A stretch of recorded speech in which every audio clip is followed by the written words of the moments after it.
係各位網友，即係懷住沉痛嘅心情我同大家講呢條片。今朝黎智英被判20年，我只能夠向佢致敬。量刑煽動罪21個月，勾結罪15年，勾結罪15年。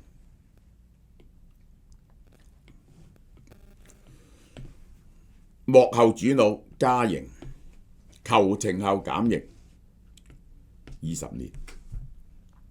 好啦，嗱呢啲咧全部都認咗罪嘅，全部認罪嘅就判幾多年呢？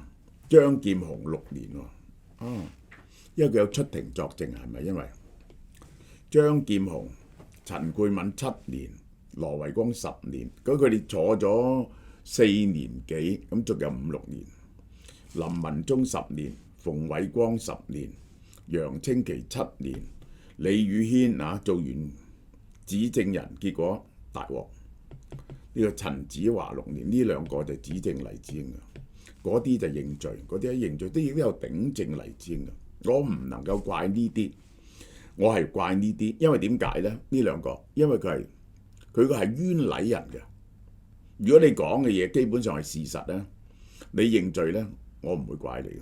呢啲係屈黎智英嘅，呢兩個係屈黎智英。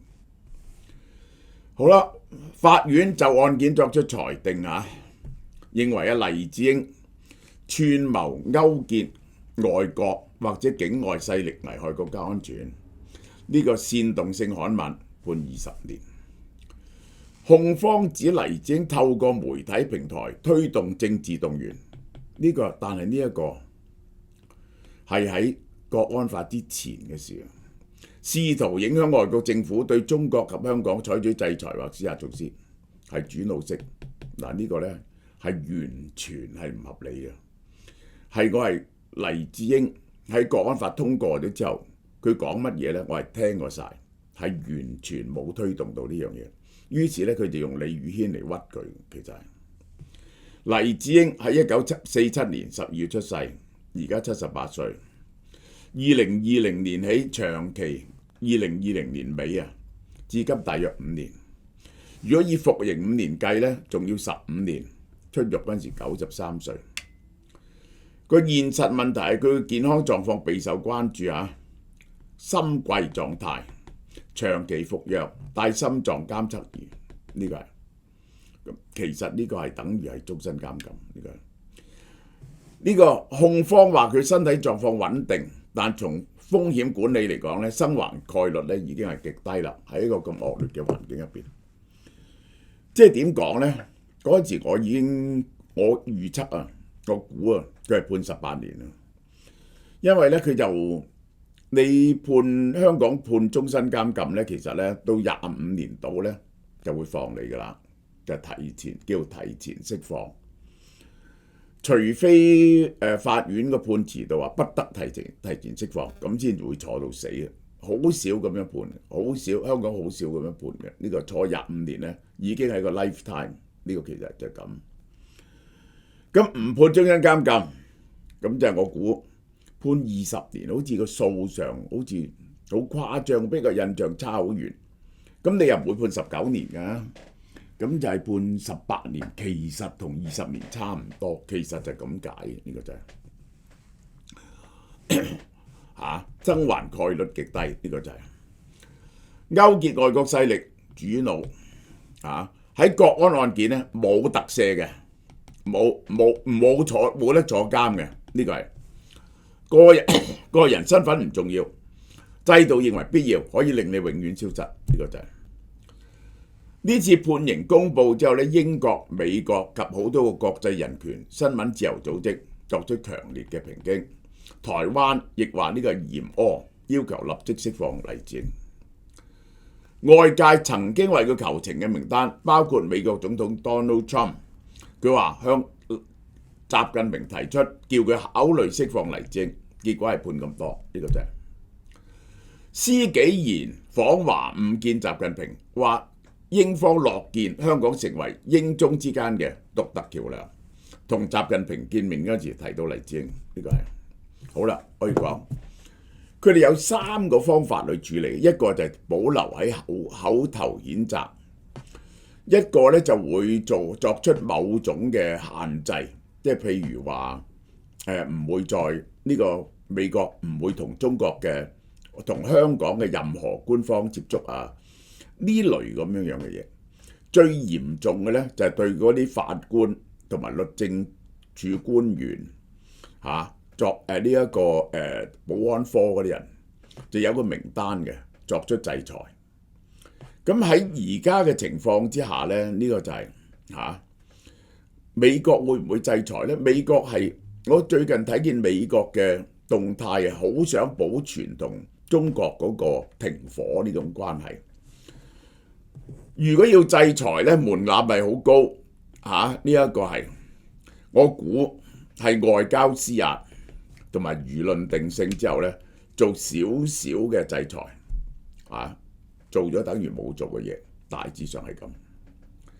好啦，今日講黎智英咧，我唔希望以評論員身份係我係一個識得佢嘅人，我唔敢講熟悉佢嘅人。所謂熟悉係乜嘢嘢咧？我對黎智英有好長時期深刻嘅認知。我對佢新了解我同佢嘅 personal contact 唔係好多，主要係來自，亦都唔係來自新聞稿。我係睇晒佢幾十本書，同埋有關黎智英嘅嘢，因為我喺10大商界梟雄嗰時咧講咗黎智英。今日判20年呢個等同終身呢個等同終身。呢一個20年喺個信鋪你同中共作對，佢就會令你消失。今日法庭有家人及關注案件嘅人士出席，整體氣氛凝重，令人感到窒息嘅。呢個就係黎智英喺聆聽判決時嘅反應咧，係平靜到近乎冷靜。佢唔係唔感到恐懼，係早已接受結果。佢對於自己所選擇嘅道路通往何處，而家已經係有完全清醒嘅認知㗎啦。呢個就係佢嘅底色，佢唔係一個文人佢係一個 survivor。8歲逃難，由廣州去澳門嚟香港，行事作風從來唔浪漫，一個非常現實嘅人。起點係工廠學徒，由成衣、零售、品牌管理，然後去到做媒體。黎智英唔係傳統嘅媒介人，佢本身係個商人，佢係做製衣，佢做呢一個由學徒去到開工廠，喺經營唔係經營佐丹奴，係經營公明織造廠嗰時，佢係好早發明，我唔敢講佢係全世界第一個發明呢個fast fashion 啦，佢係最早用 fast fashion 嘅人之一。今日嘅快速時尚模式咧，係佢第一個實踐嘅。我睇咗我講佢商界梟雄咧，點解咧？因為佢真係好叻，佢改造咗個流程。本來咧嗰啲時裝咧就咁嘅，你今季出有啲嗰啲時裝領導牌子出啲新款出嚟，咁咧啲人咧就喺下一季咧就會抄到佢出嚟。黎智英咧就改晒成個製程，點樣可以每一步快啲，每一步快啲？結果咧喺個季嘅中間幾個月後咧，佢已經出到啦，抄到你啲名廠。於是咧明白，因此好好生意。佢係點講佢同嗰啲猶太人嘅關係好好啊。咁嗰啲猶太人咧就係領導美國嘅成衣界嘅。咁就係佢係優衣庫開始做 fast fashion 嗰陣時咧，嚟向佢請教嘅。如果佢繼續向呢條路走落去咧，佢今日嘅財富係無可限量嘅，但係佢選擇唔係呢個傳統模式。上一季設計，下一季推出，佢季中抉擇，喺季中推出改革個供應鏈咁然後咧就8、9之後咧，佢就踏入傳媒初就係想呢個支持嗰個大公報嗰個唔係文匯報嗰個社長做嘅。後來咧佢就揾大班教佢點樣做傳媒，就開始做壹傳媒，開始愛上咗傳媒。佢係以商人身份進入傳媒界，呢個就係佢反而動出傳媒嘅本質喎。傳媒唔係我想講乜嘢，係讀者想睇乜嘢，完全係 customer base。當初佢做嗰時咧，所有嗰啲才子啊，嗰啲即係好似韓中船啊嗰啲咁嘅傳媒嘅大阿哥或者前輩，全部睇佢唔起，你都唔識得做傳媒，你個人嘅冇乜嘢呢個文化底蘊。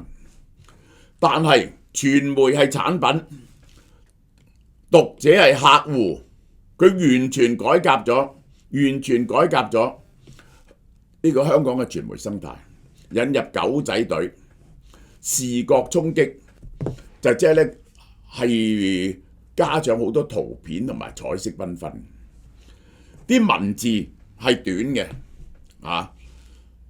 嗰啲標題係引你睇嘅，讀者導向。